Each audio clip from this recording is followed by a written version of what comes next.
박근영 차장님 그럼 좋게 보시는 섹터 오늘 5G를 집중적으로 얘기를 하게 돼. 5G 통신 장비 안 그래도 뭐 정말 야 얘는 왜 이렇게 못 가냐. 엔간하면 한번 스치다가 스쳐서라도 좀 빗 맞아서라도 올라갈 법한데 순환매라는 게 있었는데 그동안 진짜 못 갔잖아요. 5G가 통신주는 갔는데 그죠. 그러다가 이제 엊그저께요 뭐 오르면서 이건 뭐지 했는데. 예, 고민을 많이 했어요, 저희 시간에도. 네. 근데 아직은 추세 반등이 아니지 않을까 했는데, 5G를 오늘 집중적으로 분석을 해주신다고요. 네. 예, 사실 저는 5월 31일 날 거래 실리면서 장대 양봉이 나오는 모습이 사실 종목으로 나왔죠. 네. 그날 뭐 KMW 같은 경우는 7% 넘게 맞아요. 올랐던 기억이 네. 납니다. 거래도 실리고 바닥에서 장대 양봉을 나타냈습니다. 대부분 이제 5G 관련주들이 굉장히 좀 고통스럽게 가지고 계신 분도 계실 거고, 뭐 지금 상황에서 뭐 5G 관련주를 왜 봐야 될까라고 이제 뭐 다른 것들도 많다라고 하실 수 있는데, 뭐 저 같은 입장에서 물론 다른 거 많습니다. 말씀드렸던 뭐 IT나 자동차 관련된 경기 소비주가 하반기에 반도체, IT 하드웨어, 그다음에 뭐 관련된 자동차 섹터가 하반기에 주도 업종이라고 말씀을 꼭 드리고 있는 상황인데요. 여타 이제 5G 관련 통신 장비주를 이제는 좀 봐야 된다라고 이야기를 이제 드리고 싶은 상황이고, 사실 이제 실적 대비해서 기대감 때문에 주가가 먼저 갔기 때문에 좀 어려워진 거거든요. 그러니까 주가는 많이 올랐었는데 기대감 대비 이제 실적이 안 나오기 시작하면서 이런 부분들이 실망감으로 이제 바뀌면서 그게 이제 굉장히 많이 주가가 하락하는 모습이 보였고, 또 1분기 실적으로 본다면 결국 적자에서도 꽤 많았습니다. 5G 관련 통신 장비들이 적자까지 나왔고요. 이게 이제 코로나 관련해서도 여러 가지 이슈가 있었죠. 코로나가 생기다 보니까 발주가 좀 늦어지고 매출에 대한 이슈가 상당히 좀 어려워지는 상황이기 때문에 그런 부분에서 상당히 힘들었던 구간이 분명히 있었습니다. 다만 실질적으로 지금 이제는 좀 봐야 된다는 몇 가지 근거를 좀 말씀을 드리고자 합니다. 지금 이제 이번에 관련해서 지금 1분기 같은 경우는 적자에서도 꽤 있었고요. 그 다음에 서진 시스템 등을 몇 가지 종목들은 실제 1분기에 어닝 서프라이즈가 나왔었습니다. 그런데 1분기 실적이 나왔을 때 서진 시스템이 숫자 발표했을 때는 사실 주가가 거의 움직이지 않았었습니다. 대부분 다 5G 적자가 나온 것도 알고 있었고, 그리고 또 적자가 나왔음에도 불구하고 많이 안 빠졌고, 또 적자가 안 나오고 서진 시스템처럼 1분기 어닝 서프라이즈가 나왔음에도 불구하고 주가가 또 오르지도 못했고, 그러니까 관심도가 떨어지거나 전반적인 산업에 대한 부분에 대해서 아직은 좀 시기상조라고 생각했던 부분 같아요. 근데 실제 지금 최근 들어서 이야기되는 것들이 삼성전자가 4월부터 보라이전의 장비 인도가 시작됐다는 게 이제 확인이 됐고요. 4월부터 이제 보라이전의 장비 발주를 했습니다. 네. 인도를 했고요.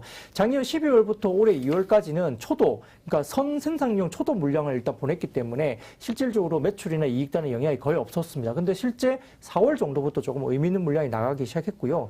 또한 이제 본격적으로 장비가 이제 본격 인도가 되면서 아마 이제 삼성전자 부품 벤더들의 공급 물량도 대폭 증가가 될 것으로 보여서 몇몇 업체들은 2분기부터 실적이 꽤 괜찮아질 수 있습니다. 그리고 이제 지금 관련 벤더들이 3, 4월부터 벤더들이 물량 증가가 되지만 실제 6월 달부터 물량 증가에 대한 부분들이 본격화될 가능성이 높다고 저희는 보고 있는 상황이고, 여기에 따라서 아마 3분기부터는 아마 실질적인 벤더들의 실적이 눈에 띄게끔 좋아질 가능성이 높고, 이게 QOQ로 연간 단위로도 1분기보다 2분기, 그리고 2분기보다는 3분기가 퀀텀 점프 시작하면서 3, 4분기 계속 좋아지는, 그러니까 QOQ로 계속 증가되는 모습, 그리고 연간 단위로 보더라도 올해보다 내년 실적이 훨씬 더 좋아지는 그림이기 때문에 이제는 좀 가야 될 때가 아닌가 생각이 듭니다. 근데 우리가 이제 보라이즌 같은 경우가 작년 주파수 경매에서 가장 적극적으로 뛰어들었잖아요. C밴드 같은 경우도 마찬가지지만. 근데 제가 생각해보면 기존에 이제 미국 시장에서 주파수 경매 사상 그 올해 이제 주파수 경매 말고 작년까지, 그러니까 사상 역사적으로 주파수 경매에서 경매 가격이 가장 높게 그 경매가 됐던 가격이 얼마인지 혹시 알고 계신가요? 모르죠. 주파수 경매 뭐 이게 차양 금액도 아니고 뭐 저한테 너무 그 과한 질문입니다. 모르죠. 네. 혹시 해서 여쭤봤는데요. 이게 쉽지 않습니다. 근데 그 지금 그 기존에 역사적으로 가장 비싸게 팔린 주파수는 45조. 규모였습니다. 그러니까 우리나라 말고 미국 시장에서. 미국에서 주파수는 게 그 주파수 대역대를 그렇죠. 파는 거잖아요. 쓸 수 맞아요. 있도록. 맞습니다. 우리 돈으로 45조 원. 45조 원 정도가 역사적으로 가장 비쌌던 가격이거든요. 근데 이번에 C밴드 경매가 들어가고 이제 이번에 올해 C밴드라는 게 그 주파수 대역을 대역을 그렇죠. 그게 올해 이제 시작된 그 주파수 경매가 이제 완료가 됐는데 그때 경매 가격이 올해 이제 얼마냐면 89조입니다. 거의 더블이네. 과거 더블입니다. 최고보다. 예, 예. 그러니까 어마어마한 가격에 샀을 정도로 네. 경쟁이 심했고 그 주파수 경매 대역을 따내기 위해서 엄청난 돈들을 이제 투자를 하면서 네. 배팅을 한 거거든요. 근데 그 89조 원 돈을 뭐 버라이즌이 이제 가장 크게 적극적으로 뛰어들었는데 과연 버라이즌이 남는 돈 갖고 샀을까요? 그건 아니잖아요. 그러니까 뭐 아마 차입도 했을 거고, 뭐 채권 발행을 내부적으로 했을 수도 있고, 그러게요. 여러 가지 이제 뭐 자기 돈보다는 이제 차입을 했을 거니까 크면 그러면 금리가 발생하겠죠. 아무리 뭐 저금리 기조라도. 그러면 예를 들어 뭐 현대차 그룹이 이제 삼성동 부지를 사놓고 삼성동 부지를 개발을 안 한다 이렇게 말하는 거와 똑같잖아요. 5G가 안 된다고 하면. 왜냐하면 그만큼 비싼 돈을 가지고 이 C밴드 관련된 부분에서도 뭐 버라이즌 포함한 다른 여타 기업들이 굉장히 이렇게 비싼 역사적으로 가장 최고치 가격을 2배나 더 주고 샀던 거 아닙니까? 그러면 그 돈을 주고 산 이 경매 주파수를 과연 5G를 넘기고 6G로 바로 간다 이런 이야기를 하는 것도 다소 제가 볼 때는 저 논리가 맞지 않다고 생각합니다. 그래서 전체적으로 이러한 부분들에 대해서 투자를 빨리 할 수밖에 없어요. 왜냐하면 이 조달에 대한 비용이 워낙 크기 때문에 이걸 더 늦출 수가 없죠. 다만 이제 코로나 사태가 생기면서 여타 좀 어려워진 부분이 있었고 이런 부분들 때문에 다소 좀 연기가 된 부분 분명히 있지만 아마 주파수 경매 이렇게 진행된 이후에는 투자를 할 수밖에 없고 발주를 낼 수밖에 없습니다. 국내 같은 경우도 보자면 지금 SK텔레콤이나 뭐 KT, LG유플러스가 돈을 잘 벌죠. 그리고 5G 가입자가 지금 LTE 가입자를 이미 넘어선 지가 꽤 좀 됐습니다. 몇 달이 됐습니다. 왜 이렇게 설비 투자를 하는 거예요? 5G 안 터진다며. 네. 근데 이제 그게 그거죠. 왜냐면 LTE하고 5G를 지금 같은 회선으로 쓰고 있거든요. 그러니까 5G 가입자 수가 더 많아지니까 LTE 가입자 입장에서는 느려지니까 속 터지고 5G 가입자 수가 LTE보다 더 많아졌는데 5G 가입자는 더 불만이 심하겠죠. 같은 노선을 쓰니까 회선을 쓰니까 안 터지잖아요, 5G가. 우리가 생각하는 5G 속도가 안 나오니까 더더욱이나 지금도 불만이 많죠. 그래서 시민단체뿐만 아니라 개인들 불만이 너무 폭주하기 때문에 아마 국내의 통신사들은 5G 관련된 장비 발주나 이런 것들을 아마 하반기에 관련해서 이제 어느 정도 발주를 할 거다 이야기를 하고 있는 상황이고요. 그래서 상반기는 발주가 별로 없었어요. 그래서 좀 굉장히 보수적으로 집행을 했는데 연간 단위로 봤을 때는 엄청나게 크게 발주가 된다는 볼 수 없지만 상반기 대비 하반기는 발주가 좀 본격화도 국내가 될 거다 보는 거고요. 그래서 이제 미국 시장에 이제 버라이즌 관련된 발주가 삼성전자를 통해서 이미 4월부터 본격적으로 납품이 시작됐다는 이제 근거를 말씀드린 거고 두 번째로 이제 전체적으로 말씀드리면 이제 그 미국뿐만 아니라 지금 그나마 캐나다 텔러스향 초도 물량도 공급이 2월 달부터 됐다는 점. 그래서 삼성전자가 캐나다 쪽도 따냈는데 2월부터 이제 발주가 나갔고요.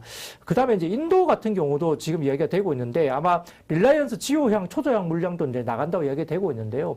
근데 인도 같은 경우는 코로나 사태가 최근에 다소 좀 악화된 점이 있었습니다. 뭐 4, 5월 달 좀 안 좋았기 때문에 다소 좀 보수적으로 상대적으로 봐야 되겠지만 그럼에도 불구하고 하반기 내년을 본다면 안 나갈 수가 없는 거거든요. 인도 관련 경우도 릴라이언스 지오향 초도 물량도 나갈 겁니다. 그래서 이런 부분들이 지금 미국 시장뿐만 아니라 인도, 캐나다 이렇게 나가는 거고 일본 같은 경우도 또 있습니다. 일본 같은 경우는 실제 좀 이제 삼성전자가 일본에서 이제 뭘 딴 건 아닌데요. 일본 같은 경우에는 실제 지금 약 95% 이상이 화웨이 장비를 썼습니다. 일본 시장에서. 그래서 로컬 업체가 거의 이제 하지를 못했었는데 일본 시장에서도 이제 정부에서 쳐다보니까 이게 화웨이가 이렇게 너무 많이 하고 있는데 로컬을 좀 키워야 되지 않나. 그래서 올해 같은 경우에 대규모 그 세제 혜택을 주기 시작했습니다. 그래서 로컬 업체들이 수주 물량을 발주를 많이 받고 전체적으로 95% 이상 화웨이가 했는데 최근에 이제 일본 업체가 한 3, 40% 정도까지 올라오기 시작했거든요. 그래서 일본 쪽에 납품을 하고 다이렉트로 할 수 있는 종목이 이제 KMW 같은 종목들이 있죠. 그래서 차장님. 네. 조금 길어져서 제가 이제 중간에 오신 분들이 집중 못 하실까봐.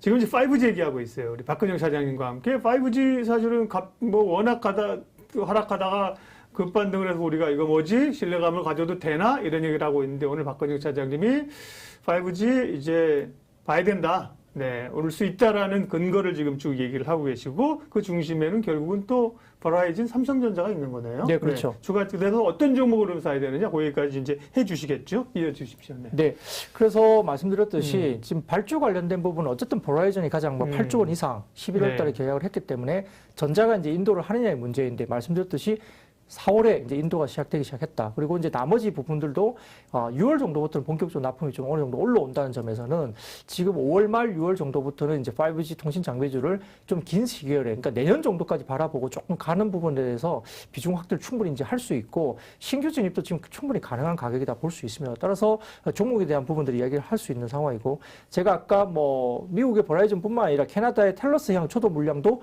2월부터 삼성전자가 인도를 했다고 말씀드렸고 그다음에 이제 인도향도 정도 릴라이언스 지효향도 이제 지금 나가는데 뭐 아까 말씀드렸던 인도향은 다소 이제 코로나 때문에 조금 사태가 벌어지면서 조금은 보수적으로 시기를 조금 더 미루자. 그런데 그럼에도 불구하고 올해 하반기 내년에 충분히 가기 때문에 그렇다 보면 하반기가 이제 시작이 되면서 내년 같은 경우는 미국, 캐나다, 인도 이게 전부 다 온기로 반영이 되거든요. 네. 그러면 이제 5G 통신 장비주들은 이미 하반기에는 그에 대한 선반영을 하면서 통신 장비주가 올라갈 수 있지 않을까 싶습니다. 그래서 네. 주가 변곡점의 첫 시작은 이제 6월부터다 제가 말씀을 꼭 드리고 싶은 상황이고요. 매출 인식은 6월부터 또 되기 때문에 2분기까지는 다소 슬로우할 수 있습니다. 일부 종목들도 2분기까지는 좀 실적은 별로 안 좋을 수 있습니다. 근데 6월부터 확실하게 매출이 인도가 나온다면 2분기 실적 별로 신경을 안 쓸 것 같아요. 그래서 2분기 숫자 안 좋은 거 다 안다. 그렇기 때문에 6월부터 실제 나가는 것을 보고 배팅이 시작되면서 수급이 들어온다 보면 결국은 시작은 주가는 6월부터 움직인다 보면 되겠습니다. 그래서 아마 선제적으로 실적 반등이 되는 종목들에 대해서 세 가지 정도의 틀을 말씀드릴 수 있습니다. 어떤 종목을 볼 것이냐. 네, 그렇죠. 아직도 지금 5G는 아직 마이너스 중이라고 시키리님 거의 그렇죠 지금. 그렇죠. 5G 수익 난 네. 사람이 없어요. 이제 정말 요 며칠 엊그저께 들어가는 분 말고는 거의 다 이제 물려 있는 상황이고. 그러면 이제 대장주는 뭔가 종목 이야기를 궁금해하십니다. 5G 주목해야 될 어떤 기준이죠. 종목 네, 네. 선정의 기준과 맞습니다. 종목을 얘기해 예. 주십시오. 네. 실제 우리가 이제 이번에 굉장히 좀 주가도 많이 빠진 상태였는데 막 울고 싶은 심정이었는데 이 솔리드나 몇 개 회사들이 대규모 유상증자까지 해버렸습니다. 그래서 뺨까지 때려버리니까 이제 주가가 거기서부터 무너지기 시작한 거거든요. 이제 그런 이후에 다소 이제 하방에 대해서 바닥을 좀 다지고 난 다음에 최근과 같은 어떤 아까 말씀드렸던 그런 모멘텀을 가지고 주가가 이제 올라가기 시작한 것이고요. 그래서 세 가지 정도 틀을 놓고 보자면 첫 번째로는 버라이전 공급 벤더이냐입니다. 결국은 이제 가장 중요한 것이 삼성전자의 버라이전의 수주가 있기 때문에 이게 본격화되면서 결국 실적을 좌우하는 큰 요인이 버라이전 관련된 실적이 있느냐의 문제거든요. 여기에 따라서 지금 삼성전자 밴드 간에도 1분기 공급 동향은 차별적으로 확인되기 때문에 삼성전자 내 버라이전 매출에 대한 수혜를 받을 수 있느냐 이야기를 드리고 싶고요. 여기에 따라서 여기에 이제 버라이전 공급에 참여한 밴더들은 결국은 이제 뭐 서진 시스템이라든지 그다음에 기가레인, 그다음에 에이스테크, 그다음에 RFHIC, 그다음에 RF 머티리얼즈, 오이솔루션 뭐 이런 종목들도 있고요. 네. 뭐 KMW도 같이 들어간다 보시면 될 것 같습니다. 그 두 번째 종목으로서는 이제 변수는 과점적인 마켓쉐어를 갖고 있느냐는 거거든요. 이게 경쟁에 대해서 다른 업체가 쉽게 들어오지 못하는 과점적인 MS를 갖고 있냐는 문제인데요. 여기에 따라서 기술적 진입 장벽이 높거나 시장 특성상 신규 진입자 리스크가 적은 제품군을 보유하는 업체인가를 볼 수 있겠는데 높은 점유율을 확보하고 있는 종목들이 뭐 KMW나 이런 종목들이 대표적으로 말씀드릴 수 있겠고요. 세 번째로는 이제 통신 장비 이외에 뭐 다른 사업 분야도 영위하고 있느냐. 그래서 실적 안정성이 좀 어느 정도 구비가 되고 있느냐 통신 문제이죠. 좋지만 안 될 때 좀 커버할 수 있는 그렇죠. 다른 맞습니다. 사업이 있느냐? 예, 맞습니다. 그래서 뭐 서진 시스템이 반도체도 좀 연관이 돼 있잖아요. 네. 그러다 보니까 최근에 실적도 나쁘지 않고 그래서 이제 상대적으로 지금 시가총이 좀 작은 종목들 중에서는 서진 시스템도 상당히 움직임이 좋다. 뭐 에이스테크도 마찬가지 뭐 그렇게 보는데요. 근데 이제 지금 제가 보는 관점은 아까 세 개 말씀드린 그 세 가지의 요소를 가지고 그다음에 매출 달의 규모를 좀 봤으면 합니다. 왜 그러냐 하면 5G 통신 장비주들이 매출단 규모에 따라 예를 들어 매출단이 2배 정도 차이가 나는 업체라면 영업이익률은 3배, 4배, 5배 정도 차이가 날 겁니다. 그러면 잘 벌릴 때 그렇죠. 볼륨에 따라서 매출 볼륨에 따라 영업이익률이 급격하게 이제 차이가 나기 때문에 매출 볼륨이 큰 종목 중심으로 사실 보는 게 맞고 그다음에 그 특화된 어떤 뭐 분야에서 거기서 MS가 상당히 좀 독보적인 종목을 보는 게 낫다고 생각을 합니다. 그래서 거기에 따른다면 결국은 최선호주로는 KMW, 그다음에 다산 네트워크스, 그다음에 솔리드 이런 정도로 보시면 될 것 같고요. 물론 관심 종목으로서는 뭐 이노바이러스나 뭐 이런 것들도 볼 수 있는데 HFR 같은 것도 볼 수 있습니다. 근데 제 생각에는 아마 이 세 가지 종목이 좀 더 자기가 하고 있는 어떤 영역에서 MS가 상당히 좀 높고 어느 정도 좀 과점화된 부분에서 매출단에 대한 부분이 좀 어느 정도 매스한 부분들이 있다는 부분에서는 뭐 세 종목 정도 좀 추려 볼 수 있겠습니다.